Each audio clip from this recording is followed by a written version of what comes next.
Il Veneto, terra di meraviglie, cultura e grandi uomini, è pronto ad affrontare nuove sfide ai tempi della pandemia. Noi le raccontiamo con la voce dei protagonisti. Vincenzo Lovino conduce Insieme idee e persone, ogni mercoledì e giovedì sera dalle 21 su Serenissima TV. Amici telespettatori, benvenuti ad un'altra puntata di Insieme idee e persone, il nostro talk show dove abbiamo il piacere di confrontarci su tematiche varie che non sono solo la politica. Come sapete sono un po' rammaricato perché questo governo Conte mi dava tanti spunti e adesso invece questo Draghi sembra fare le cose fatte per bene, quindi mi sa che ci sarà poco lavoro per noi dell'informazione. A parte la battuta, oggi naturalmente affronteremo molte problematiche, cioè argomenti che interessano, ovviamente parleremo anche del tentativo del governo, il Movimento 5 Stelle, la piattaforma Rousseau che comunque sembra tenere in bilico come al solito l'Italia, perché tutto dipende evidentemente da questa piattaforma Rousseau. Però prima di entrare nel vivo degli argomenti vi presento gli ospiti, perché oggi parleremo di tanti piccoli argomenti con dei flash, perché ci sono delle cose che riguardano la vita di ogni giorno che però noi non dobbiamo dimenticare, perché il Covid, tutte queste cose, il governo eccetera, ci fa dimenticare che siamo un popolo, una nazione che ha tanto bisogno di miglioramenti, anche sotto l'aspetto relazionale. Quindi adesso andiamo subito a presentarvi gli ospiti. Qui con noi in studio abbiamo il dottor Giuseppe La Rosa, che è vicepresidente dell'associazione Arcobaleno. Sì, buonasera. Buonasera La Rosa, bentornato. Poi abbiamo Marco De Rito, che è del Partito Democratico di Padova e che ovviamente occupa la prestigiosa poltrona dei giovani, che ormai è un cult, come mi dicono, no, che molto ambita, lei lo sa De Rito che è molto ambita la poltrona. Buonasera, grazie per l'invito. Molto ambita, eccetera. Poi il sindaco dei sindaci, Emanuele Munari. Grazie Vincenzo, buonasera a tutti i telespettatori. Sindaco, lo spieghiamo per chi è a casa, sindaco di Gaglio, che è in provincia di Vicenza, presidente Unione Montana Spettabile Reggenza dei 7 comuni, che lo diciamo c'è dal 1310, quindi veramente un ruolo prestigioso. Invece in collegamento Skype vedo già il nostro assessore Giampaolo Taccini, assessore Regione Veneto, Ambiente, Clima, Protezione Civile, Dissesto Idrogeologico. Benvenuto, bentornato Assessore. Come sta? Buonasera a tutti gli ascoltatori. Come sta innanzitutto? Ma bene, diciamo bene, fra 1000 emergenze, ma bene. Bene, bene. Allora, senta, Assessore, le rubo solo 5 secondi ancora. Lanciamo la sigla e poi andiamo subito in diretta con l'Assessore.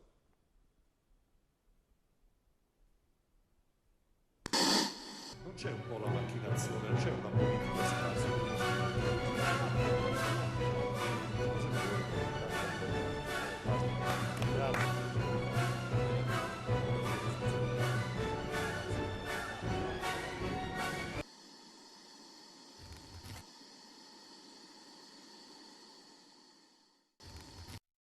Eccoci di nuovo in diretta, poi ci sono degli altri ospiti, parleremo di uno scandalo che è successo a Napoli con un professionista, parleremo anche con un altro onorevole della Camera dei Deputati e poi ovviamente il collegamento in diretta col Senegal, perché ovviamente noi non ci facciamo mancare nulla, anche una simultanea in russo.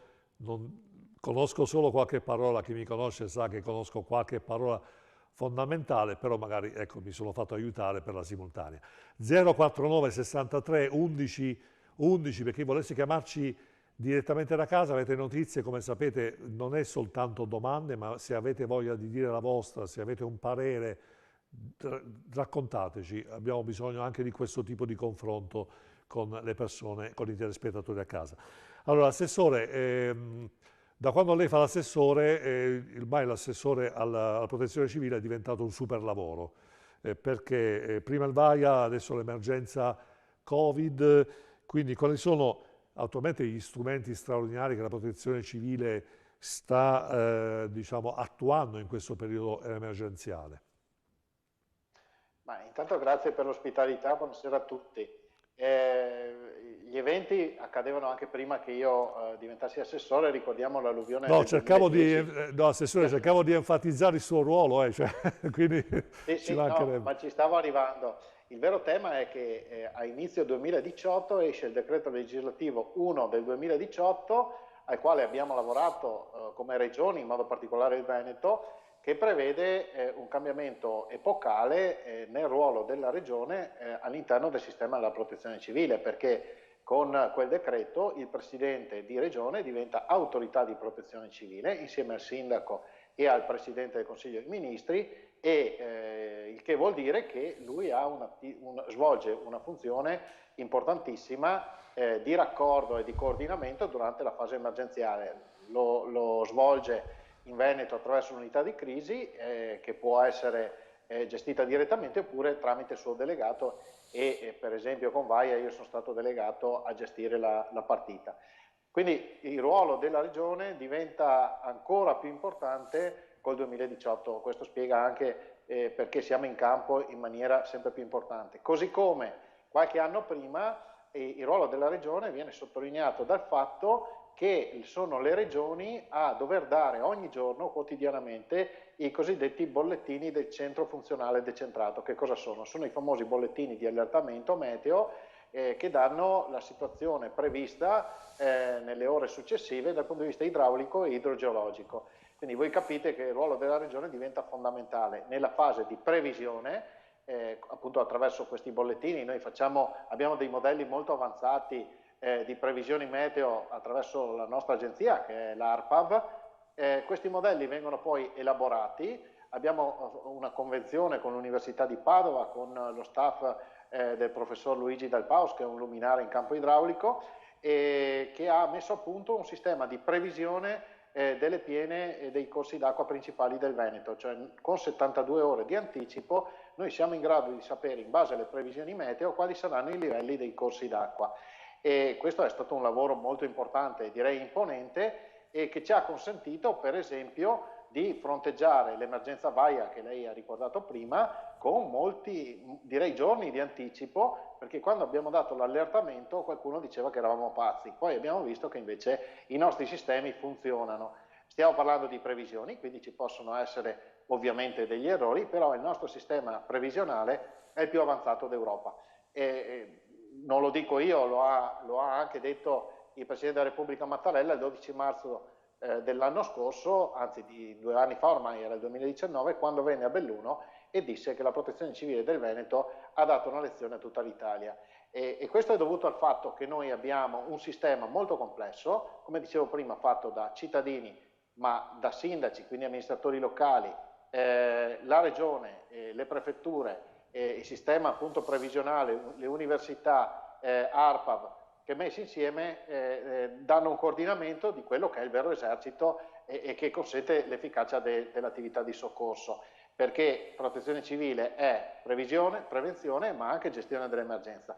Noi possiamo contare in Veneto di un esercito, io lo chiamo l'esercito di pace, sono quegli uomini e donne vestiti di giallo che lasciano la loro abitazione, la loro casa, la loro famiglia e scendono in campo ogni volta che c'è un'emergenza di qualsiasi tipo. In effetti sono d'accordo con lei, abbiamo dato l'esempio, ecco, diciamo, le faccio ovviamente i complimenti Assessore, perché la protezione civile del Veneto con il suo contributo e ovviamente anche del Presidente Zaia è stato un modello, ritengo, per molte regioni, c'è un modello organizzativo, mi ricordo i servizi, come lei citava le persone, i volontari, no? Le persone vestite di giallo che manovravano le ruspe quando c'è stata l'ultima qualche sondazione di qualche fiume, tagliavano gli alberi, quindi veramente un contributo importante. Assessore, rientriamo un po' nell'ambito più attuale, la vaccinazione.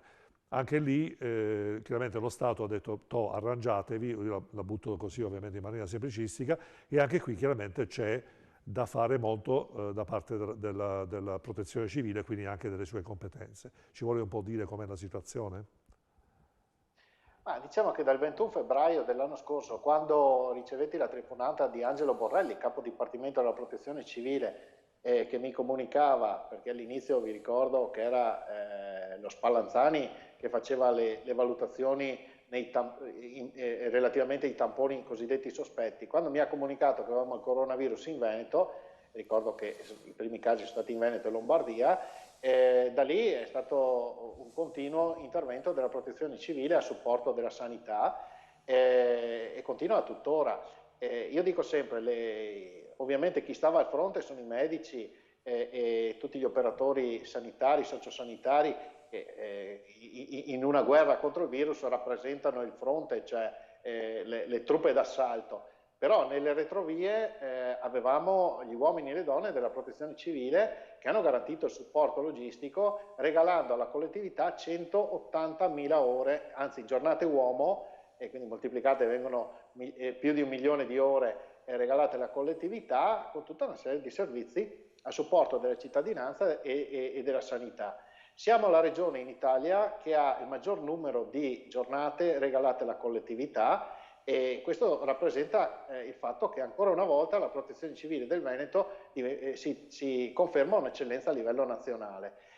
Siamo anche la regione d'Italia che ha il più alto numero di volontari di protezione civile rispetto al numero di abitanti. Ci supera in valore assoluto di poco solo la Lombardia, che però ha il doppio di abitanti. Quindi questo cosa vuol dire? Vuol dire che lo spirito di solidarietà che c'è in Veneto è assolutamente innato e si traduce in questo aspetto del volontariato che è assolutamente presente e direi fondamentale per dare una risposta ai cittadini. Senta, Assessore, lei mi dica sinceramente, è favorevole a quei bussolotti che hanno a forma di quadrifoglio là, che adesso che diventeranno, potrebbero diventare i punti di riferimento per le vaccinazioni, oppure sinceramente ne pensa una cosa favorevole?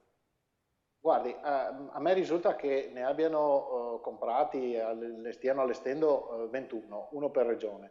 Trentino Alto Adige ha 2 province a statuto speciale, quindi probabilmente sarà uno per regione più uno per ogni una delle 2 province a statuto speciale. Il Presidente Zaia l'ha detto in una delle conferenze stampa in questi giorni, noi siamo disposti a rinunciare a questo tendone, non so come chiamarlo, perché noi comunque ci siamo attrezzati a prescindere da questo con una serie di punti di vaccinazione attraverso anche la collaborazione, penso per esempio ai medici di base e siamo in grado di garantire la somministrazione in tempi molto, molto rapidi. Il problema vero è che il governo ci deve mandare i vaccini, perché allo stato attuale noi ci eravamo programmati per somministrare un certo numero di vaccinazioni, ma se non ci arrivano i vaccini ovviamente ci manca la materia prima per fare la somministrazione. Certo. Cioè, a proposito, quindi la natura continua, nonostante il Covid, continua a fare il suo corso, quindi lei è continuamente impegnato sul fronte erosione costiera e anche sul fronte montano, dopo il Vaia chiaramente ci sono state attuate tutta una serie, come accennava all'inizio, tutta una serie di azioni di prevenzione. Quindi lei è sempre sul pezzo, diciamo, ci vuole un po' dire quali sono le cose che sta facendo. Ma guardi, noi ci siamo dotati come regione, questi a volte, lo ripeto sempre perché a volte mi rendo conto che tanti non ne sono a conoscenza, quindi ringrazio anche per l'opportunità. Ci siamo dotati di un piano, che poi è stato battezzato il piano Dal Paos, perché lo abbiamo realizzato insieme al professor Luigi Dal Paos, appunto un luminare in campo idraulico, che prevede un elenco di opere che sono necessarie a ridurre al massimo il rischio dal punto di vista geologico e idraulico nel nostro Veneto. Questo piano cuba qualcosa come 3 miliardi e 200 milioni. Ovviamente non li avevamo in cassa tutti, ma siamo partiti con tutta una serie di opere. Abbiamo già avviato opere per oltre 1 miliardo di euro. Ovviamente sembra tanto 1 miliardo di euro, ma se il piano complessivo è di più di 3 miliardi, vuol dire che il percorso da fare è ancora lungo. Anche ieri abbiamo presentato un progetto di un nuovo bacino di laminazione, anzi dell'ampliamento di un bacino di laminazione a Montebello, e questo fa parte di questo piano che serve a garantire la sicurezza dei cittadini. All'interno di questa pianificazione esiste anche, visto che lei lo citava, il tema dell'erosione costiera. Anche in questo caso ci siamo avvalsi dell'Università di Padova, in questo caso il professor Ruol, che ci ha dato tutta una serie di indicazioni di interventi strutturali e non strutturali da effettuare per garantire la difesa costiera. In questo ambito, anche qui vorrei sottolineare che l'Università ci ha confermato per iscritto che purtroppo, per tutta una serie di motivi, se volete ve li spiego, ma non credo ci sia il tempo, per motivi tecnici, il ripascimento, quello meccanico, cioè portare la sabbia, non è possibile eliminarlo del tutto, quindi dovremo continuare ogni anno purtroppo a portare anche dei metri cubi di sabbia per il ripascimento della spiaggia.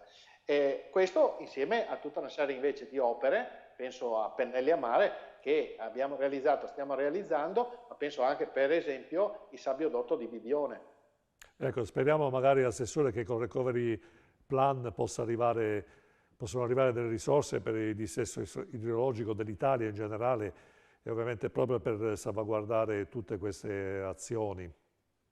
Ma guardi, sul recovery noi abbiamo fatto una cosa che era assolutamente eccezionale. Abbiamo fatto questa valutazione, io ovviamente siedo nella Commissione Ambiente della Conferenza Stato-Regioni insieme a tutti i colleghi delle altre regioni. E cosa abbiamo fatto? Abbiamo fatto questa valutazione.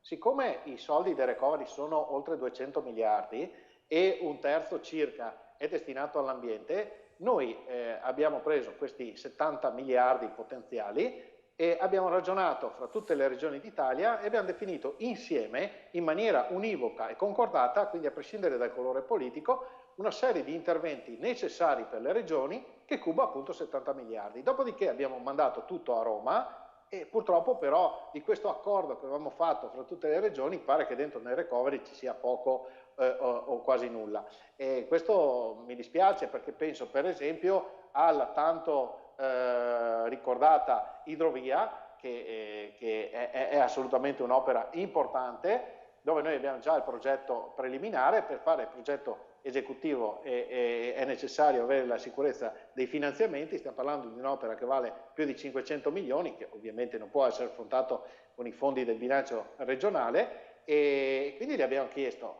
purtroppo nella bozza di recovery che ho visto girare al governo non c'è traccia di questo, ma è un esempio per dire tutta una serie di altre opere. Noi siamo convinti, adesso vediamo cosa succede col nuovo governo, col governo Draghi, Speriamo che ci siano delle opere importanti. Noi abbiamo dimostrato che quando ci danno i soldi, penso ai fondi VAIA, nel giro di 2 anni abbiamo appaltato oltre 1500 cantieri, quindi quando ci danno i soldi noi siamo in grado di fare le opere. Ovviamente i fondi VAIA ci sono stati dati all'interno di un'ordinanza di protezione civile che prevedeva tutta una serie di deroghe e ci ha consentito ovviamente di essere rapidi grazie al fatto che con queste deroghe non dobbiamo sottostare alla tragica, uso questo termine perché non saprei quale altro usare, tragica burocrazia che c'è in questo paese. Bene, io Assessore la ringrazio della sua ovviamente disponibilità e naturalmente il nostro sostegno, come ho detto anche all'Assessore Lanzarin che è stata la settimana scorsa, il nostro sostegno a lei e ovviamente al Presidente Zaia perché sappiamo che in questo momento il vostro contributo personale e professionale è molto elevato, quindi veramente anche grazie da parte nostra perché sappiamo che è un momento molto impegnativo, quindi tutto il nostro sostegno e penso anche di interpretare i nostri ospiti qui in studio e i nostri telespettatori a casa. Grazie Assessore e sarà per la prossima. Grazie ancora. Grazie, buona serata, grazie. Ecco, quindi possiamo lanciare la pubblicità e poi adesso creeremo il collegamento con i nostri altri ospiti che sono pronti. A fra pochissimo.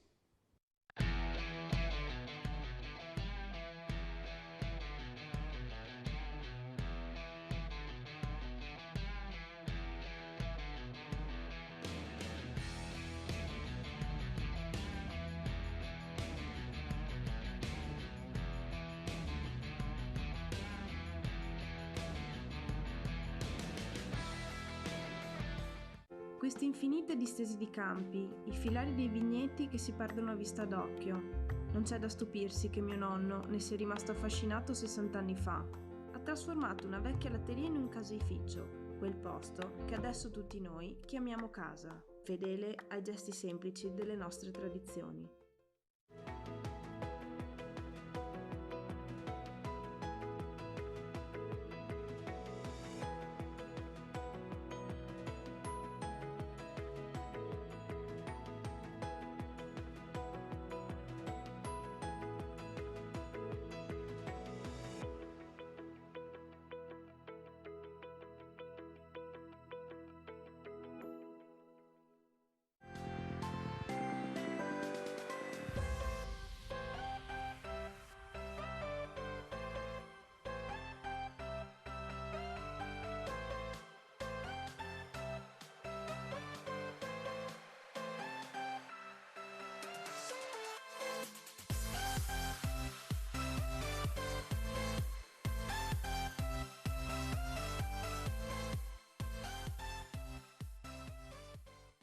Rolex, Omega, IWC, Cartier, Audemars Piguet. Radime, da oltre 10 anni, esperienza e passione, è al servizio di chi vuole acquistare un orologio di prestigio con la massima garanzia e serietà. Ma ricorda, se vuoi vendere il tuo orologio di prestigio, Radime te lo acquista alla massima valutazione. Radime, Viale Nino Bixio 31, Treviso. Radime.it.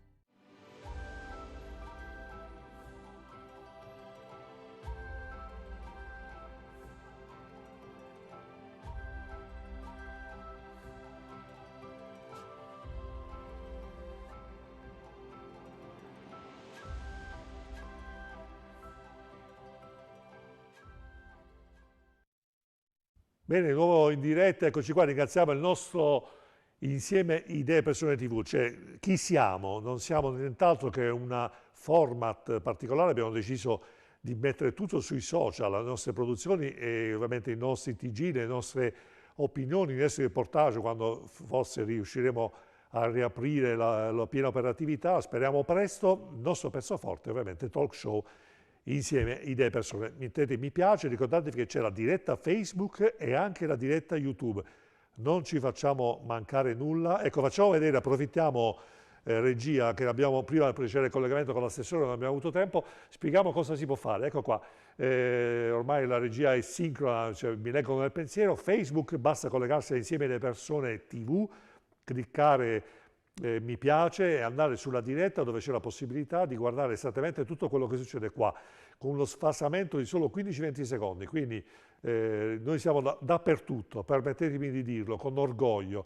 Tutto il Veneto e le province vicine, canale 15, digitale terrestre, tutto il resto del mondo, e poi lo dico con una certa enfasi perché adesso ci collegheremo con la Russia e col Senegal, tutto il resto del mondo c'è Facebook e YouTube, dirette Facebook, dirette YouTube. Quindi Sindaco si scia allora lì dalle parti vostre? Sì, da lunedì finalmente si potrà sciare su tutti i nostri impianti, tra l'altro molti dei quali sono stati rinnovati e ammodernati proprio in questi ultimi anni, quindi aspettiamo i turisti sull'altopiano per... Quindi avete fatto apposta, avete chiamato qualcuno, dico prolungatemi l'inverno che dobbiamo...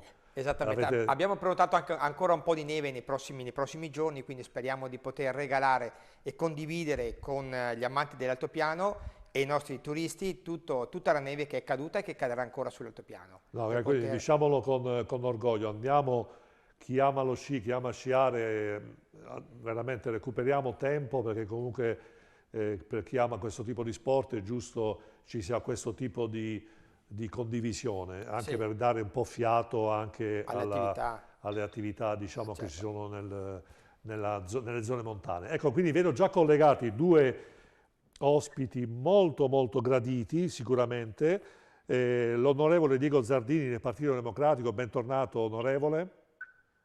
Grazie, buonasera a tutti voi. Grazie a lei della disponibilità. E poi abbiamo invece l'avvocato Ilari Sedu del Foro di Napoli, giusto?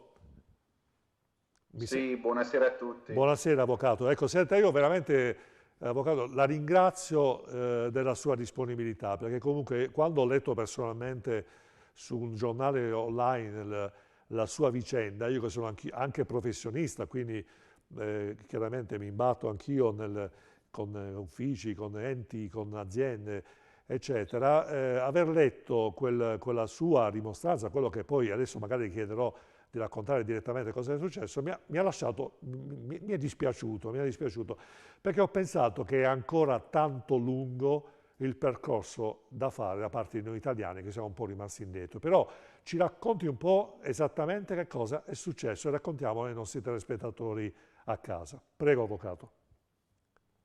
Buonasera di nuovo. Buonasera. Innanzitutto è capitato, come molti di voi avranno letto, che questo giudice mi chiede di esibire il tesserino, cosa che ci poteva anche stare, perché siamo comunque in un tribunale e sarebbe giusto così. È soltanto che dopo aver esibito il tesserino, questa persona stupita ed incredula altresì mi chiede se avessi la laurea. Al che come se poi in Italia si potesse diventare avvocati senza una laurea, insomma. Io ho classificato la cosa come profonda stupidità, perché non ci ho ravvisato nemmeno quella ferocia che caratterizza il razzismo, però effettivamente è stato un atto discriminatorio. Non so fin dove c'era la malafede, però è un atto di per sé discriminatorio. Ecco, senta, poi so che lei addirittura leggevo nel trafiletto del testo che comunque questa signora poi si è alzato, questo giudice onorario, diciamo com'era, no? Si è alzato e ha chiesto consulto a un suo collega, cioè non sapeva cosa fare, cioè com'è che è andata poi la cosa? Sì, praticamente doveva salire su dal togato e in sostanza, tornando tutta soddisfatta, mi dice: ah, la conosce anche il togato. Quindi praticamente aveva chiesto conferma a questo presidente di sezione che mi conosceva, e lei forse neanche sapeva, sicuramente neanche sapeva che ricopro anche un ruolo istituzionale all'interno del mio ordine, perché sono stato eletto consigliere. Sì, sì, infatti ecco, nel 2019, quindi non è bastato il tesserino, non è bastato la sua conferma, questa persona ha dovuto, ecco, però lei è stato anche molto gentile perché poi ha accettato le scuse, il giorno dopo mi dicono, ha accettato le scuse di questo giudice onorario, giusto, mi conferma questa? Sì, per buona consuetudine, io ritengo sempre che quando una persona ammette di aver sbagliato, penso che sia ancora più diabolico infierire sull'errore. Poi viviamo un periodo particolare in Italia e nel mondo che va bene, andava denunciato il fatto perché era meritevole di denuncia, le discriminazioni sono sempre da denunciare e da stigmatizzare, però io sono quel genere di persona che non voglio neanche stressare il principio delle discriminazioni, perché giocarci sopra Sì, e speculare sono oltranza d'accordo. risulta anche noioso, Sì, sì, sì, sì, sì, tedioso no, si può e produrre l'effetto infastidisce contrario. pure. Sì, sì, sì, può produrre l'effetto contrario. Infatti no, condivido, ha fatto benissimo secondo me, però Avvocato, le faccio comunque una domanda che si aspetterebbe che io le facessi. Cioè lei, a parte questo episodio, sono sicuro che insomma, questi fenomeni, chiamiamoli così, pseudo razzisti o razzisti a metà o razzisti totalmente, penso li ha già vissuti, probabilmente li vivrà ancora. Quindi quanto secondo lei siamo indietro rispetto ad una percezione, una tolleranza su tutte queste situazioni qua?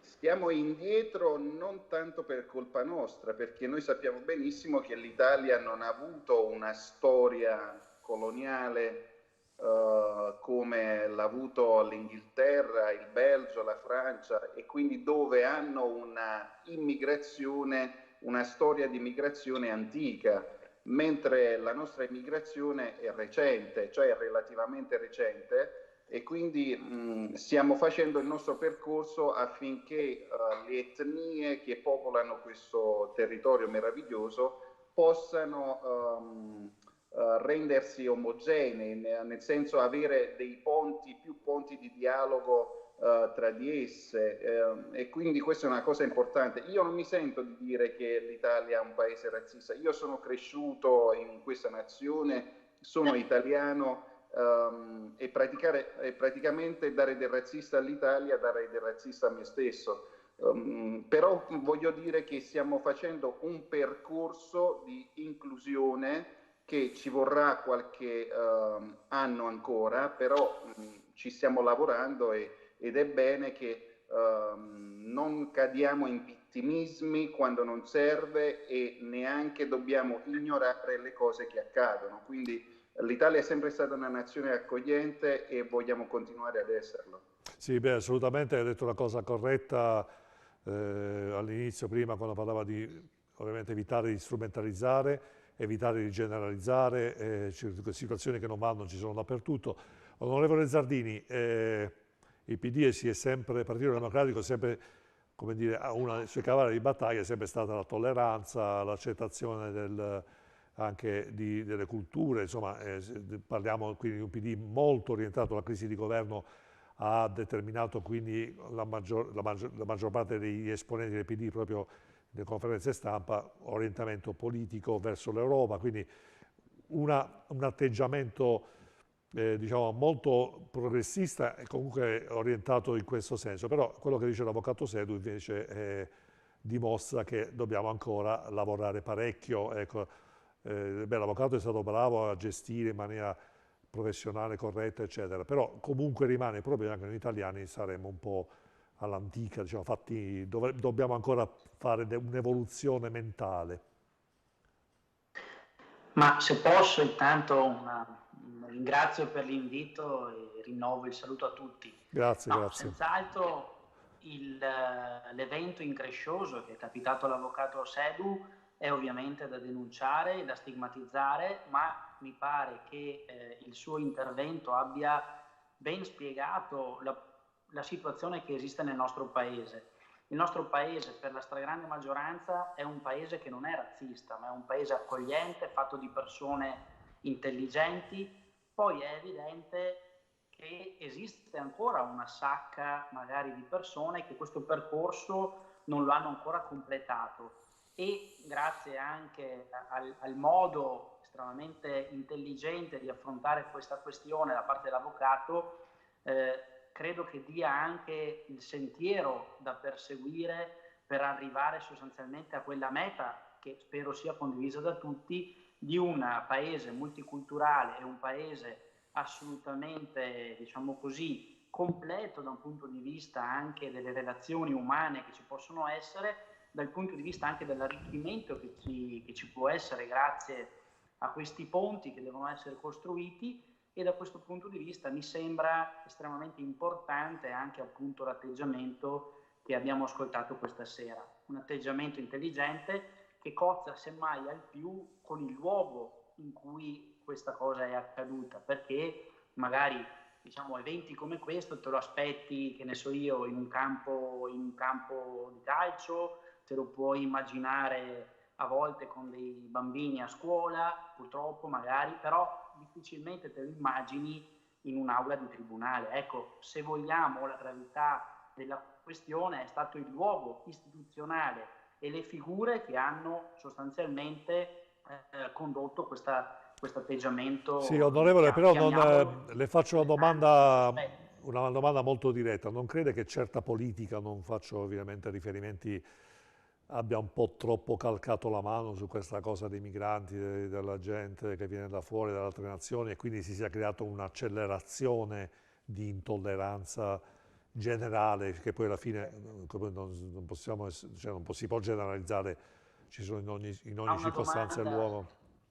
Prego. A una domanda così diretta non posso non rispondere altrettanto direttamente che purtroppo sì. Purtroppo sì, perché qualcuno ritiene di usare argomenti anche estremamente pericolosi, ovviamente sia per la sicurezza nazionale ma anche poi per la sicurezza delle persone, a titolo, diciamo, di ricerca del consenso. Purtroppo io non cito neanche quali possono essere le forze politiche che hanno adottato fin qui almeno questo tipo di atteggiamento. L'auspicio è che, siccome tante cose sembrano cambiare, anche di recente sul piano politico, io sono fiducioso e ottimista che anche episodi come questo, che sono stati gravi per l'ambiente in cui sono accaduti, ma che non hanno avuto conseguenze drammatiche come invece magari è successo in altre occasioni, e grazie anche all'intelligenza dell'avvocato Sedu, hanno consentito di diventare un elemento di insegnamento per tutti noi. Da questo punto di vista mi auguro che appunto anche le cose che stanno accadendo a Roma possano consentire una maturazione di tutte le forze politiche affinché questo tema sia un tema serio, trattato per quel che è la difficoltà della gestione dei flussi migratori, ovviamente che non riguardano solo il nostro paese, ma che non diventino e non continuino ad essere per qualcuno una sorta di bacino dove pescare il consenso elettorale. Ecco, sì, diciamo che un po' di moderazione da questo punto di vista sarebbe auspicabile. Avvocato, io la ringrazio, so che il suo tempo è prezioso, avevamo solo questi minuti per diciamo, raccontare quello che è successo, la ringrazio della sua disponibilità. Ovviamente io sono uomo del sud, anche se vivo in Veneto, pugliese di origine, quindi veramente un abbraccio a Napoli e ai napoletani, perché ovviamente siamo vicini, il cuore batte sempre al sud, ovviamente, per quanto mi riguarda, e quindi ovviamente ammiro moltissimo lo stile con cui lei ha rappresentato sui giornali anche oggi questo evento. Questo le fa veramente, dal mio punto di vista, credo che i nostri amici a casa sono d'accordo, le fa veramente onore, e quindi grazie ancora della sua testimonianza. Grazie ancora, avvocato. Grazie. Grazie. Arrivederci. Arrivederci. Bene, De Rito, effettivamente quello che è stato detto adesso grida un po' da fastidio, cioè nel senso che comunque la cosa più brutta è ci sono persone che si comportano male, questo dappertutto, però la cosa più brutta è la generalizzazione, cioè quindi a prescindere da quello che fai o che sei condannabile, perché cioè, è una cosa veramente fastidiosa. Sì, una testimonianza molto significativa e che mi ha fatto molto riflettere ad ascoltare le parole dell'avvocato, e purtroppo nel 2021 non dovremo più assistere a determinate situazioni come quella che è stata raccontata poco fa, dove subentrano gli stereotipi e anche il razzismo, pur se secondo l'avvocato non è stato in maniera volontaria, del fatto di giudicare una persona solamente perché è di un'altra nazionalità o solamente perché ha un altro colore di pelle, il fatto di non considerarla possibile, come se che non avesse un titolo di laurea o che non potesse esercitare la professione dell'avvocato. Direi che tutti noi dobbiamo fare un passo culturale avanti sotto questo punto di vista, ed è necessaria una rivoluzione culturale, secondo me, da fare nelle scuole, da fare nell'opinione pubblica, e soprattutto anche un salto in avanti della politica, perché secondo me sotto questo punto di vista purtroppo negli ultimi anni abbiamo assistito a discussioni sterili sul tema. Invece le migrazioni e l'inclusione territoriale è una priorità, anche considerando il problema demografico che abbiamo in tutta Europa, e di conseguenza va affrontata in maniera seria, pragmatica, senza fare idealizzare troppo, però va affrontata anche come un'occasione futura per crescere tutti quanti, e che sia un punto di incontro tra diverse culture che ci dia la possibilità anche di creare nuove opportunità all'interno del nostro paese. Il confronto indubbiamente arricchisce. Il confronto aiuta sempre a crescere tutti quanti. Abbiamo in collegamento Alba Carpinetti, giusto, con una T, giusto, a Carpinetti. Presidente dell'associazione La Forza di un Sorriso, e lei ovviamente in collegamento con il Senegal, perché ovviamente oggi parliamo di un argomento che vogliamo parlare, abbiamo Giuseppe La Rosa che abbiamo invitato volentieri, che comunque c'entra in collegamento proprio teorico, e anche col discorso ovviamente dell'integrazione, perché voi avete la possibilità, ecco, ci racconti un po', dottor La Rosa, che cosa fa la vostra associazione? Allora, Comunità Onlus di Padova è un'associazione che si occupa di adozioni internazionali, quindi mette in contatto le coppie che desiderano essere genitori con i bambini che hanno il diritto di avere una famiglia. E quindi è un'ottima opportunità per poter avere uno scambio di cultura, di conoscenza, ma anche di sensibilità. Io faccio i complimenti all'avvocato che ha saputo gestire a Napoli quella situazione, perché veramente nel 2021 queste cose sono inaccettabili. Chi come noi, saluto anche Alba, tratta tutti i giorni questioni con i bambini, con i minori che vengono da vari paesi che hanno grossi problemi, sentire ancora parlare di essere discriminati per colore della pelle, e questo non va bene. Quindi l'associazione Onlus si carica di gestire queste in maniera molto banale tra la domanda e l'offerta. È un'associazione che è riconosciuta dalla CAI, che è la Commissione Adozioni Internazionali, un ente statale, e si occupa appunto di abbinare la coppia con i bambini. Abbiamo la Arcobaleno Onlus opera in 3 paesi, in Russia, in Senegal e in Armenia. In Armenia adesso purtroppo c'è la guerra, quindi le cose si sono congelate. In Russia, a causa del Covid, siamo fermi da 8 mesi perché non sono più voli.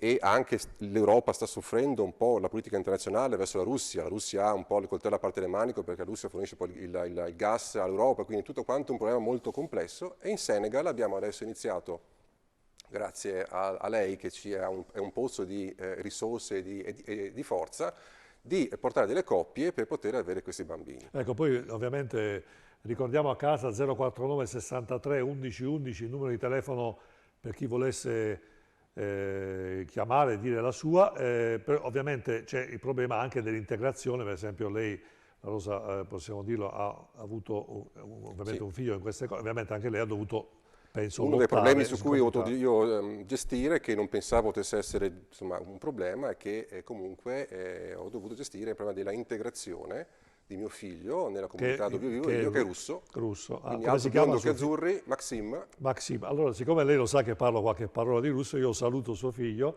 Vediamo, fatemi un primo piano. Facciamo il primo piano, regia. Privet Maxim, my drogul, kek de là. Io penso che comunque ha capito. Adesso chi sa il russo qualcosa avrà capito. Ho faticato tanto per imparare questo termine, però comunque c'è il problema effettivamente dell'integrazione, quindi come lei anche altre coppie che magari... È uno dei problemi che purtroppo i genitori devono affrontare, quella del come dire, far capire alla comunità dove loro vivono che questo bambino è una persona come le altre, ha soltanto una diversità di colore della pelle, può essere biondo, può essere moro, può essere più bruno di pelle, ma comunque è uno come noi. Questo purtroppo è un problema che va gestito, è un problema che c'è, non bisogna essere bigotti, c'è, e secondo me una delle cose, e sono d'accordo con l'ospite, che noi dobbiamo fare è una rivoluzione culturale, iniziando dalla scuola soprattutto, che è la base della nostra società. Scuola che in questo periodo col Covid ha avuto una serie di problemi legati appunto alla evoluzione di questi bambini. Noi abbiamo assistito a questo processo di FAD, di DAD a distanza, che di fatto ha rotto i vari rapporti interpersonali tra i vari ragazzi. Esatto, vediamo una telefonata alla casa, pronto? Chi parla? Sì, buonasera, sono Luciano da Castelfranco. Sì, prego. Saluto a lei, grazie direttore dell'Ovino. Complimenti sempre della vostra trasmissione. Grazie. Volevo portare una piccola cosa storica, visto l'avvocato di Napoli che diceva che noi non siamo, storicamente abituati a questa immigrazione, quindi in realtà qui nel Veneto, la Repubblica di San Marco, per secoli, e quindi ad esempio nella vostra dove siete a Padova, per 5 secoli ad esempio, c'erano all'incirca 44 razze sotto il dominio della Repubblica di San Marco e vivevano tutti sotto lo Stato Veneto. E c'è un motto veneto che dice: Veneto è chi Veneto fa. Quindi alla fine eravamo paradossalmente anticamente molto più aperti di adesso che ci siamo richiusi di nuovo. Comunque grazie Dorella di questa, Saluti. Luciano, di questa affermazione molto vera. Luciano Dorella, lo salutiamo, è il presidente dell'associazione del Reggimento Treviso, quindi effettivamente è vero, nel senso nel 1200-1300 Serenissima è stata grande anche grazie all'aiuto pensiamo alle coste dalmate, quindi alle Creta, sono veramente all'ordine del giorno atti di eroismo, di difesa del territorio, quindi veramente... Io penso che dobbiamo noi imparare dalla storia. La storia spesso noi non la ignoriamo, la storia è un grande serbatoio di opportunità per poter capire anche come siamo diventati, quindi ignorare la storia in questo momento qua è molto pericoloso, quindi ringrazio Dorella di questa cosa e anzi stimolo le persone a capire il Veneto come è cresciuto con la storia. Noi pensiamo ai Mori di Venezia, sono due persone che sono more di faccia, eppure sono uno simbolo di Venezia e come tali esigono il rispetto da parte di tutti quanti. Ecco, senta Sindaco, ma cos'è che è successo? Ci siamo involuti rispetto a qualche... Perché poi adesso c'è qualcuno che dice no, Serenissima, dobbiamo tornare ad essere lo Stato veneto, la lingua veneta, però che non diventi questa una forma di isolamento, c'è il rischio che invece qualcuno strumentalizzi questa cosa per isolarci, quando oggi invece parliamo di europeismo, anche Salvini si è convertito all'europeismo spinto. Sì, io ho ascoltato molto volentieri e attentamente gli amici del Partito Democratico, ovviamente, e anche l'avvocato. Mi dispiace, sono solidale con l'avvocato Sedu. Chiaramente siamo nel 2021 e è vero che dobbiamo fare uno scatto culturale noi italiani in avanti. È anche vero che però nel 2021 non siamo proprio un popolo di italiani che siamo rimasti al Medioevo. Io credo che l'Italia e anche il Veneto hanno dimostrato ampiamente di essere accoglienti in tutto e per tutto, addirittura anche subendo e soffrendo determinate azioni. Mi riferisco alla mafia nigeriana piuttosto che alle bande dell'est che imperversano da nord a sud in questo meraviglioso territorio, intoccabili, impunibili e spesso sfuggenti a tutte le forze dell'ordine. Quindi io sono d'accordo se l'integrazione, se lo scatto culturale in avanti debba essere fatto da noi italiani, che ripeto, per l'ennesima volta abbiamo già ampiamente dimostrato di essere accoglienti. Chiedo però parimenti, visto che siamo nel 2021, che anche chi entra nel nostro paese per cercare miglior vita, per trovare un posto di lavoro, che in qualche modo facciano anche loro un piccolo scatto culturale in avanti verso la nostra cultura, perché io non ci sto ad annientare una cultura, quella italiana, che deriva dall'impero romano, quindi dalla storia del mondo, e dobbiamo essere orgogliosi di essere appunto latini di nascita e italiani oggi, però non possiamo neanche subire tout court tutto quello che è la malavita collegata, intersecandola poi, non dimentichiamocelo, anche a quello che sono le cellule terroristiche del terrorismo internazionale, che oggi sembrano un attimino calmate, ma le cellule ci sono sempre. Quindi io dico sempre attenzione, siamo accoglienti, ma dobbiamo anche altrettanto essere vigili per garantire alle 6 di sera che a Padova una signora può uscire a fare la spesa, garantire e di non vedere più quello che succede ancora oggi e di giorno fuori dalla stazione di Milano dei treni, perché quella non vuol dire essere accoglienza, quella vuol dire veramente fare bagarre, fare cacciara, come dicono a Roma, e vuol dire non garantire la sicurezza a tutti i cittadini, italiani e non. Ecco, l'onorevole Zardini vuole aggiungere, quindi il sindaco sintetizzando ha detto bene, sì, va bene integrazione, però nel rispetto delle regole e ovviamente no tolleranza a attività criminali, che ovviamente purtroppo queste persone che svolgono attività criminali danneggiano poi tutte intere comunità, perché poi succede così. Ma allora, non so, alla fine si vede che anche l'evoluzione della Lega devono anche dire un pezzo che sono abituati a dire. È evidente, siamo tutti d'accordo che la sicurezza delle persone di qualunque colore, di qualunque nazionalità risiedono in Italia è una cosa importante. Ciascuno di noi deve poter alzarsi la mattina, tornare a casa la sera, trovare la casa assolutamente come l'aveva lasciata, non subire aggressioni. È ovvio che la sicurezza è fondamentale per tutti, anche per chi come noi professa, diciamo così, una maggiore apertura mentale e soprattutto, diciamo, di carattere di integrazione, perché secondo noi la ricetta dell'integrazione, la ricetta dell'apertura anche mentale, come appunto si raccontava prima con l'avvocato, è una ricetta che consente non solo di conoscersi meglio, ma anche di avere meno diffidenze e di riuscire ad avere anche sostanzialmente una positività reciproca. Ovvio che questo non vuol dire per niente tollerare la malavita, tollerare la criminalità e accettare, insomma, adesso io questa impunità non la vedo, perché diciamo così ogni giorno ci sono operazioni delle bravissime forze di polizia, anche oggi sono intervenuti in Italia per quanto riguarda il contrasto alla droga. Insomma, alla fine io vedo uno Stato presente, uno Stato, diciamo così, che anche nei siti sensibili, per esempio parlando di terrorismo, c'è uno Stato che ha consentito ovviamente anche di espellere tutta una serie di figure pericolose per il nostro Paese, quindi non vedo incompatibile, e io mi sforzo, diciamo, di chiedere a tutti di non vedere incompatibile la ricetta dell'integrazione per una maggiore condivisione della società rispetto per esempio alla sicurezza, al diritto alla sicurezza, che è sacrosanto da parte dei cittadini italiani o comunque residenti nel nostro Paese. Bene, questa allora, è una cosa su cui dovremmo lavorare, ma...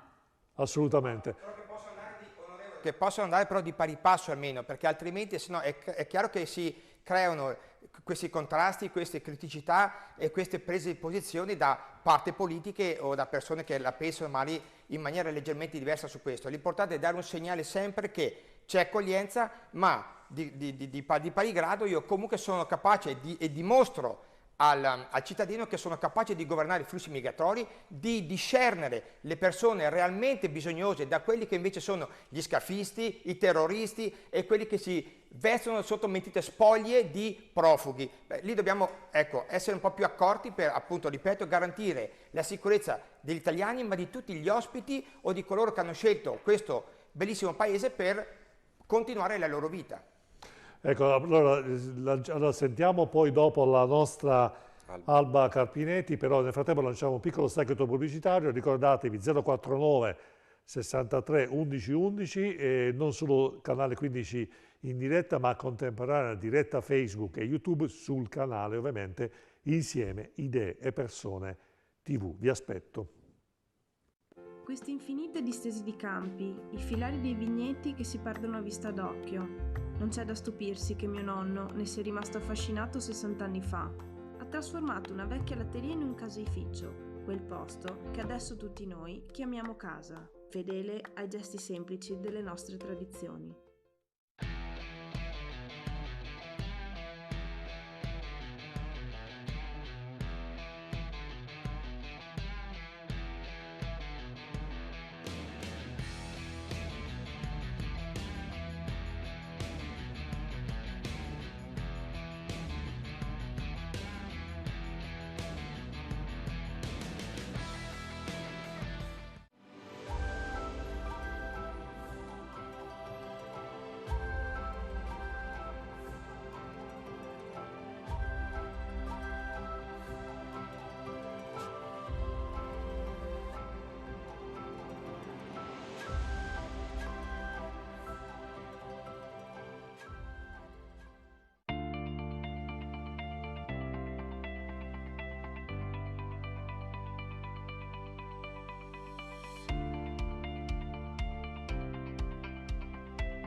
Rolex, Omega, IWC, Cartier, Audemars Piguet, Radime, da oltre 10 anni, esperienza e passione è al servizio di chi vuole acquistare un orologio di prestigio con la massima garanzia e serietà. Ma ricorda, se vuoi vendere il tuo orologio di prestigio, Radime te lo acquista alla massima valutazione. Radime, Viale Nino Bixio 31, Treviso.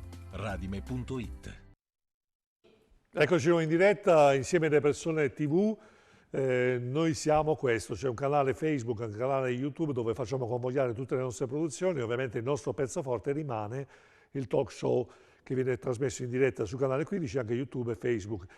Mettete mi piace a Insieme Idee Persone TV oppure iscrivetevi al canale YouTube proprio per sentire e seguirci in tutte le nostre attività.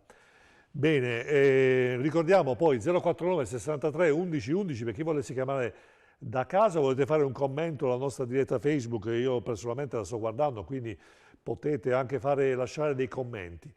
Onorevole Zardini, parliamo anche, prima, io le faccio la domanda, poi magari chiediamo anche ad Alba come funziona in Senegal, però magari io le anticipo il problema dei minori e dei clandestini invisibili. Ci sono molti minori che entrano in Italia senza genitori e poi non si sa più nulla. Ecco, pensiamo a questo aspetto. Nel frattempo, Alba Carpinetti, che cosa state facendo in Senegal? Perché qua il nostro amico La Rosa ha detto che lei sta facendo veramente benissimo. Ci vuole un po' raccontare? Grazie. Buonasera a tutti. È vero che ma è vero che Eh, sta facendo tantissimo, è vero? Non so, non spetta a me dirlo, so quello che faccio, poi se è Confermo. tantissimo magari giudicheranno gli altri. Beh, quello che faccio in Senegal è da quasi 11 anni praticamente, sono arrivata in Senegal per caso per fare un'esperienza di volontariato e sostanzialmente non sono più tornata a casa. Da lì è nato, durante il primo anno di esperienza di volontariato è nato questo desiderio di voler fare qualche cosa qui. È nata l'idea di costruire questa piccola, si chiama, in francese dice pouponnière, un termine che non è traducibile in italiano, ma che non è l'equivalente di un orfanotrofio, quindi la chiamiamo casa di accoglienza. E quindi niente, mi sono buttata in questo progetto. Nel 2011 in Senegal ho costituito l'associazione senegalese Sourire d'Enfant e poi nel 2012, rientrando in Italia per un piccolo periodo, ho chiesto ai miei amici storici, insomma, di una vita che avevo lasciato all'Urbania, se mi aiutavano costituendo un'associazione in Italia proprio per cercare fondi per sostenere questo progetto in Senegal. Ed è così che è nata nel 2013 l'associazione La Forza di un Sorriso, con la quale appunto cerchiamo fondi, insomma si fanno un sacco di cose, un sacco di azioni, l'associazione è cresciuta da 4 amici al bar, come dico io, quando ci siamo costituiti nel giugno 2012, insomma Ma quindi siamo praticamente, grandi. Alba, lei diciamo, aiuta le persone che non hanno, diciamo, non hanno più genitori. Sappiamo che in certe regioni dell'Africa, anche colpa dell'AIDS, ci sono molti orfani, giusto? Ma poi fate anche Sì. le adozioni con l'Italia oppure aiutate solo le persone sul posto?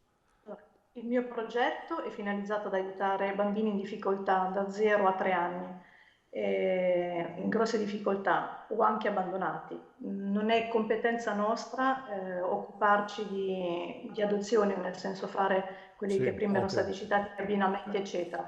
Questa non è la competenza del nostro progetto. Vero è che ho conosciuto, vivendo in Senegal, diverse coppie che sono venute attraverso l'arcobaleno, quindi come diciamo, tra virgolette, mastico questa cosa e ho seguito e seguo e sto seguendo, insomma, conosco abbastanza la materia, soprattutto qui in loco. Il Senegal purtroppo nel 2015 aveva sospeso le adozioni, si doveva un pochino rimettere, aveva firmato la Convenzione dell'Aia, quindi doveva costituire la sua commissione centrale, quella che da noi è la CAI, come è stata citata prima. Qui in Senegal si chiama ACAI ed è appunto la commissione centrale che gestirà quelli che sono tutti questi rapporti con i paesi esteri sulle adozioni internazionali. Bene, È bene. in fase... Prego? No, adesso Alba, volevo fare, la interrompo perché volevo far vedere un piccolo, c'è un regalo per la Rosa, perché volevo far vedere questo video dalla Russia, giusto? Mosca. Da Mosca? Mosca. Da Mosca. Adesso farò vedere che so il russo, però in effetti mi hanno già dato la traduzione, perché qualcosa so, però non è che posso sapere tutto. Cioè, insomma, qualcuno dice, ma tu sei bravo. No, io sono comunque una persona modesta. Chi mi conosce bene lo sa e non fingo di essere modesto. Allora, lanciamo il filmato, regia, perché ecco, lo faremo così, vi spiego. Mentre lanciamo il filmato, ovviamente si sentirà la voce russa, io faccio la simultanea direttamente ecco, lanciamo il servizio, ecco qua. In Russia è iniziata da un po' la vaccinazione per coronavirus. Attualmente chiunque può registrarsi e supportare i servizi pubblici indipendentemente dall'età e dal posto dove si trova per essere vaccinato. Questo è assolutamente gratuito, si sceglie il posto per la vaccinazione più vicino dove si potrà fare il vaccino. Il vaccino consiste di 2 dosi a distanza di 21 giorni l'una dall'altra, si fa la prima dose e tra 21 giorni la seconda. Secondo i dati odierni il vaccino sarà valido per il periodo di 2 anni, ulteriormente mostrerà la franchigia. Io personalmente ho fatto il vaccino a gennaio, non ho avuto effetti collaterali, anche se mi è stato detto che è previsto nei primi giorni un po' di febbre. Grazie a Dio non ho avuto niente di questo. Speriamo tanto e sono fiducioso che la situazione del coronavirus quest'anno sia in Italia che qui in Russia si potrà stabilizzare e si apriranno i confini e finalmente potremo cominciare il nostro lavoro con le adozioni e i bambini, tanto duro ma tanto aspettato. Auguro a tutti voi tutto il bene, buona fortuna e soprattutto tanta salute. Bene, ringraziamo il Sergei Andreev che da Mosca che ci ha dato questo contributo per dimostrare che le adozioni non hanno confini, la lingua non è evidentemente un ostacolo e purtroppo questo periodo di coronavirus ha impedito, diciamo che già la cosa è difficile, poi si è creato questa cosa. Il Covid ha dato una bella mazzata, diciamo pure, perché di fatto ha bloccato la possibilità di potersi spostare dall'Europa a Russia e viceversa, e quindi anche all'interno della Russia, quindi di fatto l'iter adottivo che comporta in Russia sono 3 viaggi, di fatto non si possono fare, quindi l'ambasciata russa e il controllo russo non davano più i visti dall'estate del 2020 e quindi siamo in 6 mesi che siamo bloccati. Ora dovrebbero ripartire. Notizie di qualche giorno fa, la CAI ha messo un warning che sta trattando con le autorità russe per fare dei voli umanitari, perché ci sono centinaia di coppie che sono in attesa appunto dell'abbinamento o dell'iter finale di quindi questa spieghiamo procedura. Bene, quindi coppie che hanno già individuato... Allora, nell'ordinamento italiano, molto semplicemente, l'iter è molto articolato ma è anche molto semplice, cioè la coppia fa domanda a tribunale, il tribunale incarica i sociali per fare una serie di valutazioni tecniche. Fatto questo, il tribunale convoca la coppia e decreta l'idoneità all'adozione o meno alla coppia. La coppia poi ha tempo 1 anno per scegliere tra poter adottare come adozioni in Italia oppure all'estero. Se vuole andare all'estero, perché in Italia ormai non sono più bambini da poter adottare rispetto alle domande che pervengono, deve dare mandato ad un'associazione che sia fra quelle iscritte nell'albo della CAI, come Arcobaleno. In questo caso Arcobaleno ha l'operatività sulla Russia e quindi si incarica di poter depositare il fascicolo presso l'ente russo accreditato, in questo caso il Ministero dell'Istruzione, che sta a Mosca, e Sergei è il nostro corrispondente russo. Ho capito, benissimo. Arrivo e una volta che si ha il fascicolo, l'ente centrale russo contatta la rete degli istituti dove sono questi bambini e mette in contatto la coppia con il bambino. E in mezzo c'è l'associazione che fa da mediatore, dà delle consulenze, permette questo incontro e quindi tutto questo iter, che ora l'ho detto molto semplicemente ma è molto complesso, si configura con in Russia 3 viaggi. Se non c'è la possibilità di andare in Russia perché c'è il Covid, perché non danno le vaccinazioni, chiaramente si è bloccato. Ci sono coppie che hanno vari step. Il primo step è dell'abbinamento, il secondo step c'è proprio un processo civile in cui c'è proprio un tribunale, il terzo step è quello del ritiro. Tutto quanto è molto schematizzato, molto complesso, molto burocratizzato per il mondo russo. Purtroppo siamo in una fase di stallo importante e ci auguriamo che secondo me in primavera le cose possano liberarsi. Bene, ce l'auguriamo tutti. Senta Alba, ma quanti bambini avete lì in associazione in questo momento? Oggi 22. Non ho capito. Abbiamo accolti dall'inizio. Oggi 22. Ah, bene. Senta, ma le faccio una domanda che può sembrare stupida, però lei quando è arrivata, come diciamo colore della pelle, è stata discriminata in Senegal? Quando sono arrivata no, però non nascondo che nel giro, insomma, nell'arco di questi 11 anni mi è capitato, sì. Ok, quindi diciamo forse dipende dai punti di vista. Onorevole. Credo che sia naturale. Sì, no, cioè, vede, quando parlavo di evoluzione, è proprio quello che dicevo. Poi per una donna. Parlava appunto di evoluzione in generale. Onorevole, prima avevo fatto una domanda sul discorso dei minori, quindi molto spesso ci sono minori che poi non hanno genitori e non si sa che fine fanno.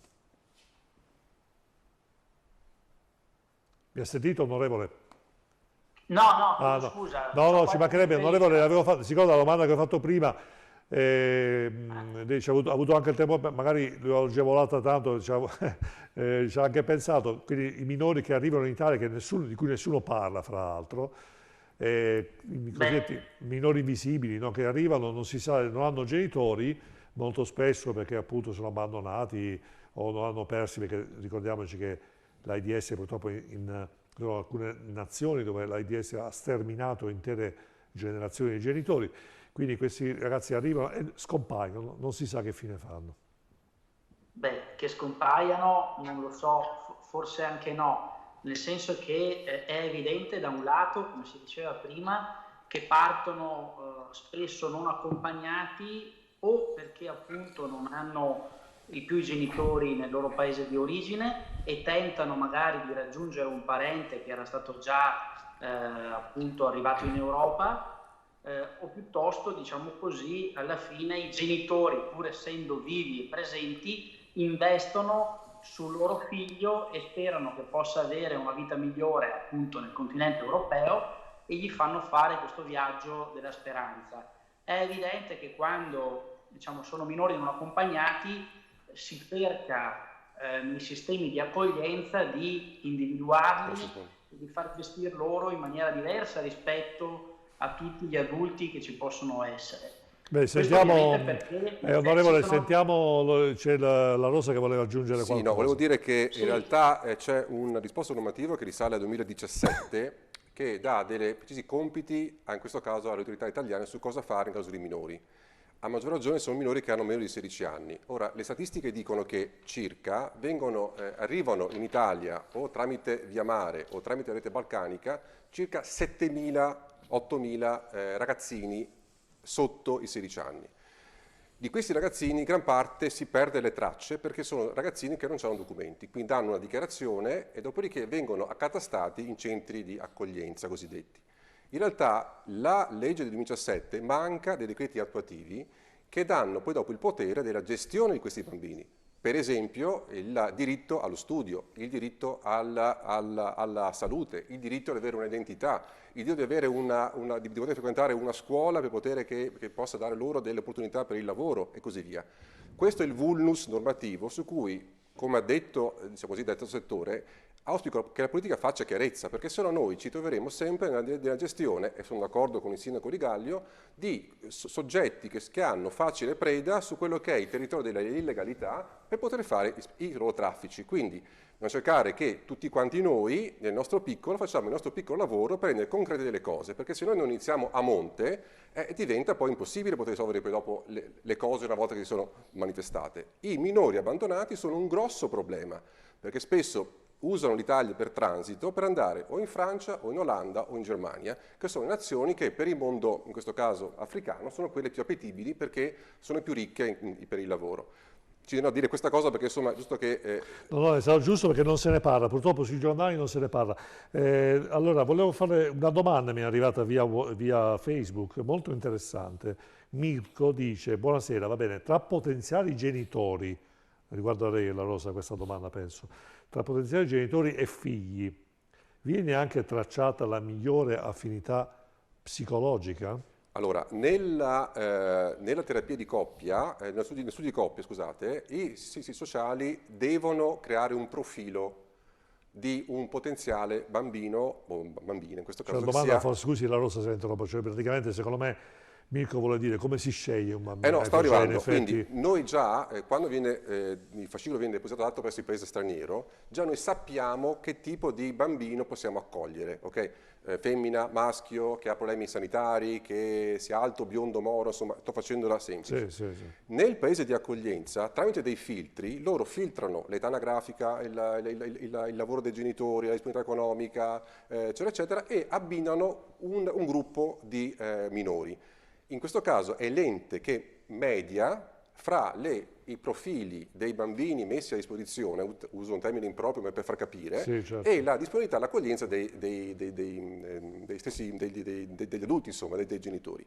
Quindi sì, c'è un filtro che tende ad abbinare, è brutto a dirlo, ma comunque va fatto perché poi il bambino minore che entra in Italia deve essere anche gestito per le sue difficoltà, le sue caratteristiche, il suo progresso, soprattutto storico.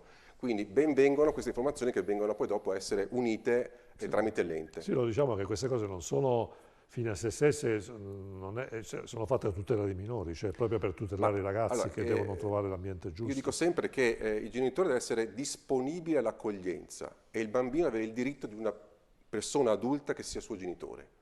Questo è il vulnus del problema e ripeto, andiamo ad oggi, il fatto che comunque sia negli anni si è tagliato su quello che sono i servizi sociali, quindi anche nella prevenzione del comportamento dei minori, ha un po' minato questo tipo di aspetto. Faccio un esempio, il genitore adottivo è sottoposto alla vigilanza per legge dell'ente per i primi anni del bambino anche in Italia, ok? Bene, però non c'è alcun tipo di supporto dei siti sociali per quanto riguarda l'età dell'adolescenza, per esempio, che è un'età per tutti criticata, non solo per tutti quanti. Quindi è un vulnus che bisognerebbe investire, e spero che questo governo Draghi qualcosa faccia, perché comunque è legato alla scuola, che poi dà quel quid pluris per permettere al bambino di poter essere accolto all'interno della comunità e la comunità di poter accogliere il bambino che magari ha dei suoi comportamenti che non sono capibili, gestibili con la mentalità nostra. Dobbiamo avere degli occhiali per capire lui e lui deve mettere degli occhiali per capire noi. Non so se ho reso l'idea. Sì, quindi ci vuole un po' di investimento, di tempo, di risorse per gestire questa cosa. Derito, parliamo un po' veniamo a un discorso, poi Alba le chiederò come si fa ad aiutare la vostra associazione, me lo ricordi perché così, ecco, siete i giovani oggi sono stati un po' colpiti dal coronavirus perché non c'è la scuola, ecco adesso la Rosa parlava anche delle difficoltà dell'adolescenza che evidentemente si accentuano con la didattica a distanza. Questo governo è stato, parliamo del governo, del coronavirus, ma comunque molto avaro nei confronti dei giovani, prospettive, ho parlato con alcuni studenti universitari che non hanno ancora visto i loro professori dal vivo, cioè sono passati quasi 2 anni, non si sono potuti spostare da una regione a un'altra, non hanno potuto avere diciamo, tutte quelle facilitazioni che sono diciamo, necessarie per un percorso universitario, ma la cosa più brutta è che appunto i nostri ragazzi sono andati all'estero per anni e io personalmente non vedo anche delle grandi prospettive diciamo, per il futuro, se non litigi politici che alla fine veramente non danno serenità. Ecco, voi come la vedete? Cioè, voglio sapere proprio, non quello che dicono i grandi, cioè voi ragazzi, la vostra età, quando vi riunite, che cosa dite? Perché poi alla fine, non so se vi rendete conto, cioè la colpa è sempre dei giovani, anche adesso è tornata la solfa degli assembramenti, dello spritz hour, è la colpa dei giovani.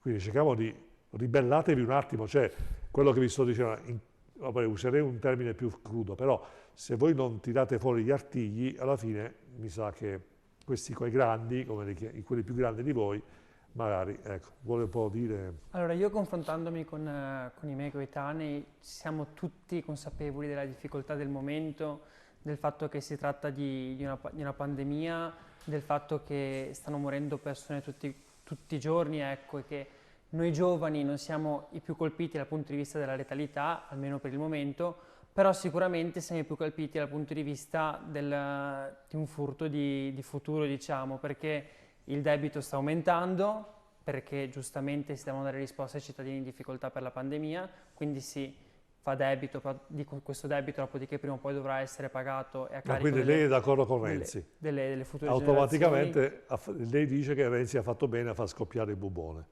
No, io non dico questo perché secondo me si è perso un mese di tempo e si sta ancora perdendo tempo per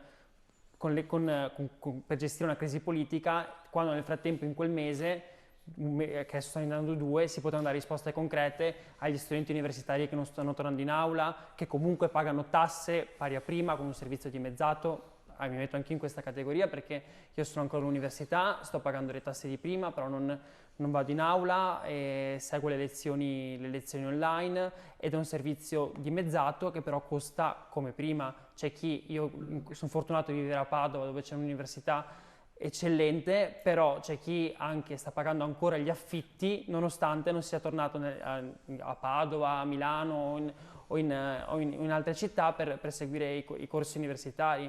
Dopodiché sono molto penalizzati, credo, anche gli studenti delle superiori, delle scuole, in quanto la socializzazione con i compagni, secondo me, per me è stato un percorso di crescita fondamentale, oltre che a quello che ho preso in aula. Comunque, Derito, ci sono anche tanti dipendenti pubblici che prendono lo stipendio uguale, sono in smart working. Sì, dopodiché però purtroppo è una cosa così. Bisogna anche qua, prima si parlava del discorso della generalizzazione, ci sono dipendenti pubblici che sono in smart working e non seguono gli studenti come prima, però ci sono anche tanti docenti che si stanno, diciamo, ingegnando in una situazione molto complicata anche per loro da gestire, per cercare di dare un servizio ai propri studenti nonostante ecco, però Derito, questa preoccupazione che comunque è legittima, e ce l'ho anch'io nel senso per voi, Però come riuscire, la domanda che le faccio, come riuscire a trasformarla in una richiesta a Draghi? Cioè a Draghi, perché non andate da lui e dite ragazzi, cioè, vabbè, va bene fare un mese in più di scuola, però c'è una generazione intera di ragazzi che hanno, penso, la sua età, insomma dai 24, 23 fino ai 27, 28, che sono in balia di crisi economica prima, crisi economica adesso, crisi economica dopo. Cioè, io penso che sia giusto farsi sentire in questa circostanza. Avete un'occasione importante per andare da Draghi e dire Draghi, devi tenere conto che se noi non troviamo una coerenza, non ci dai una prospettiva di lavoro, non abbassi le tasse perché così le imprese assumono, non ci dai una prospettiva, noi saremo costretti a prima occasione ad andare via e andare all'estero. Quindi è anche questa una prospettiva interessante. Quindi fatevi portavoce, avete degli ottimi strumenti di comunicazione. Io l'invito che vi faccio è a farvi sentire nei modi leciti, eccetera, però non accettate passivamente anche questa cosa, mi permette Adelito, che sui giornali continuata questa cosa che la colpa dei giovani è lo sprizzao, gli assembramenti. Dovete protestare con le forme lecite e dire che non è colpa vostra se ci sono gli assembramenti, non è colpa dei ragazzi se c'è la diffusione del coronavirus. Quindi questa è una cosa legittima, perché dobbiamo smetterla in questi luoghi comuni, dobbiamo smetterla che se camminiamo su un marciapiede uno fa un salto, incontra qualcuno, cambia strada perché comunque ha paura Dobbiamo smetterla, questo non è l'atteggiamento giusto di prudenza nei confronti del coronavirus, è terrorismo a cui siamo costretti, siamo stati bombardati, non ci rendiamo neanche conto di che cosa ci stanno facendo pensare certi giornali. Io mi auguro che oltre il vaccino il governo Draghi porti avanti un piano di tamponi di massa in modo da poter controllare e contenere il virus e isolare dove si presenta e dove si presentano focolai. In questo momento si potrebbe garantire un rientro agli studenti nelle aule in modo sicuro, perché ci teniamo anche noi alla nostra sicurezza e alla nostra salute,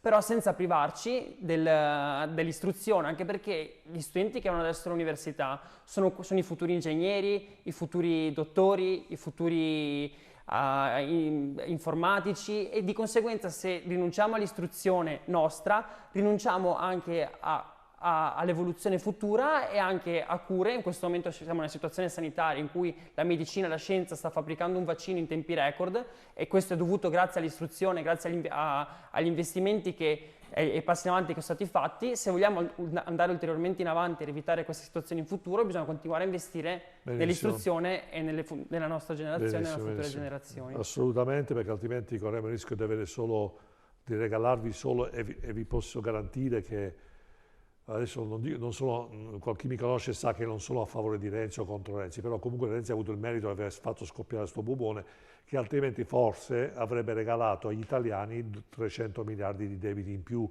senza un'adeguata crescita, un'adeguata strumentalizzazione. Per fortuna Draghi forse potrebbe fare bene. Quindi come si fa, Carpinetti, Alba, a sostenere la sua... Ecco, le do la possibilità di fare un mega spottone, pensi un po' quanto sono buono.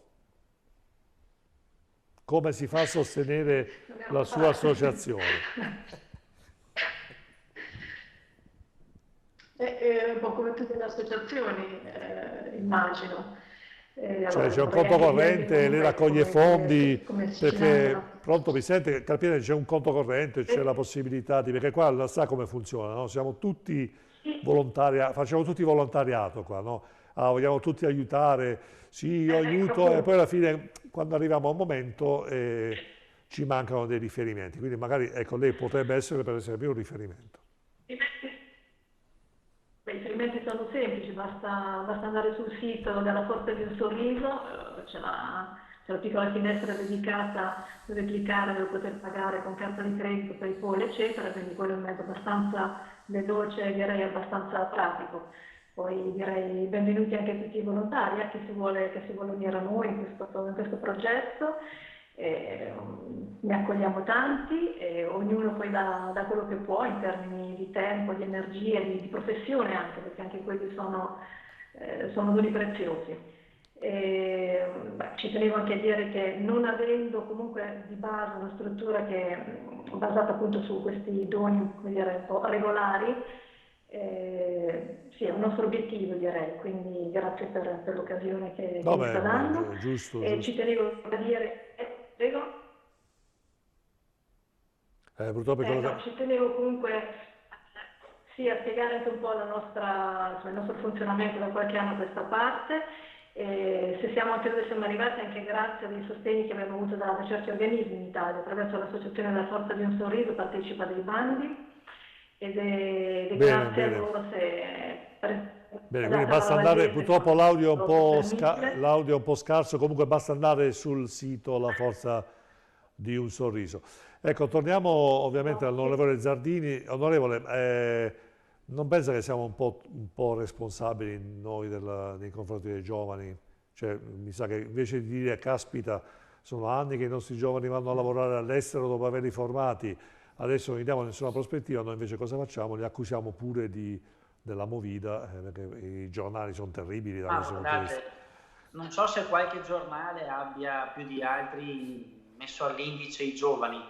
Io più che sui giovani dico che hanno colpa coloro che non rispettano le regole che ci siamo dati per contenere il coronavirus. A prescindere dall'età anagrafica, sono loro che hanno messo in ginocchio sostanzialmente tutto il paese, perché violando le regole che ci siamo dati hanno consentito l'espandersi della pandemia, e quindi da questo punto di vista abbiamo pagato poi tutti quanti un prezzo, in particolare gli imprenditori, i lavoratori e tutti coloro che hanno subito sostanzialmente tutte le restrizioni che abbiamo dovuto imporre, e ovviamente anche gli studenti che da un anno a questa parte non possono più, diciamo così, fruire dell'istruzione come avrebbero potuto fare in precedenza. Senta, onorevole Zardini, le faccio una domanda a bruciapelo, visto che ormai siamo quasi in chiusura. È contento che ci sia Draghi?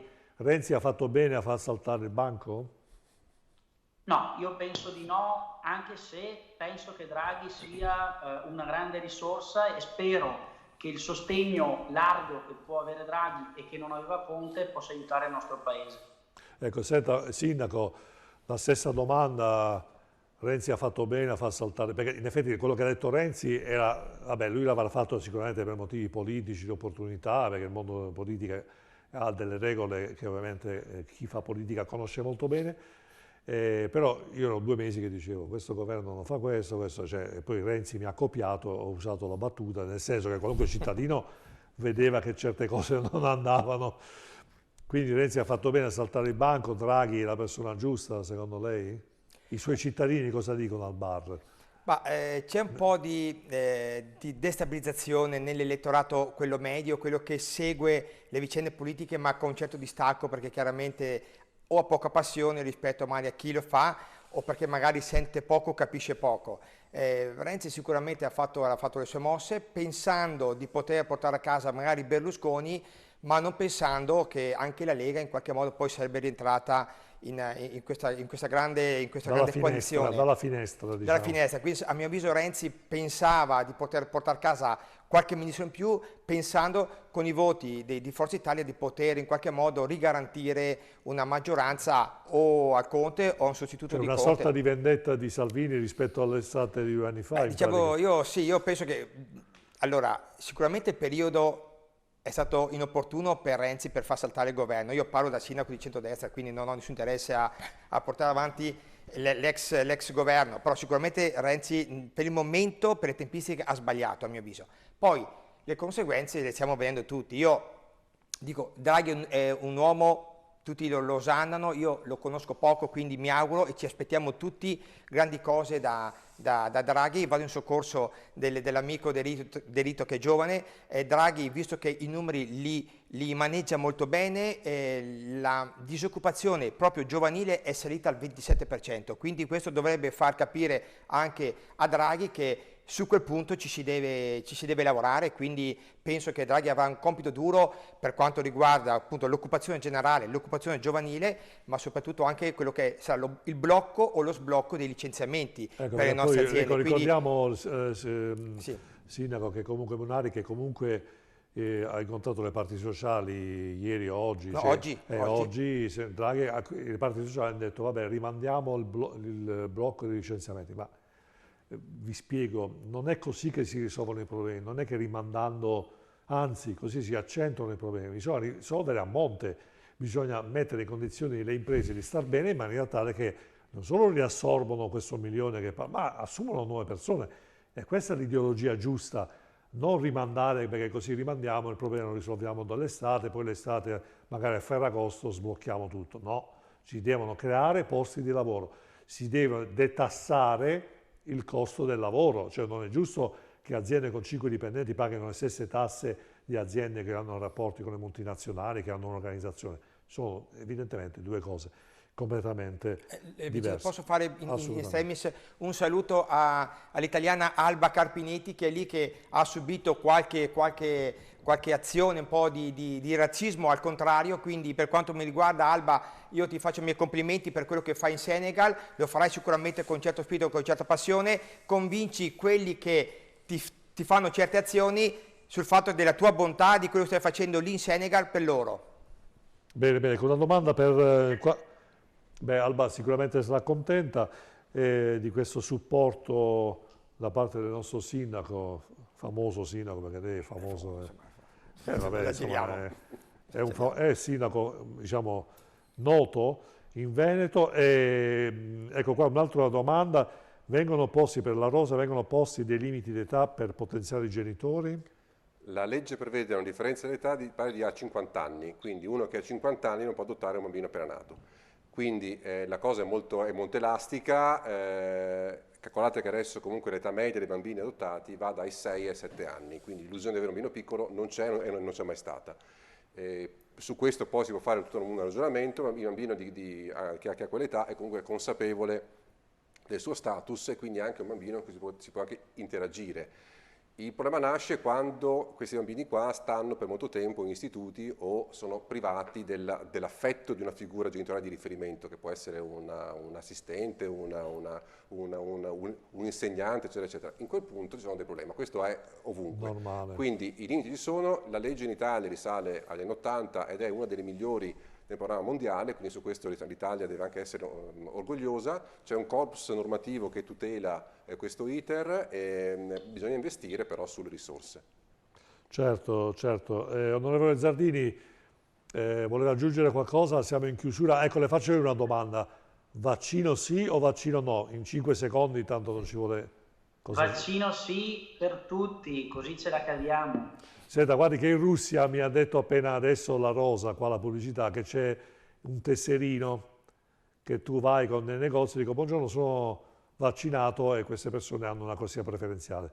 In Russia, attenzione, lei sarebbe d'accordo su una cosa del genere oppure... Bisognerebbe ragionarci bene, qualche via di passaggio magari può essere utile in aereo, in alcuni casi, però... È un argomento delicato. Facciamo in fretta e vacciniamo tutti, così non c'è nessuno che ha dei privilegi. È un argomento delicato, in effetti è un argomento delicato.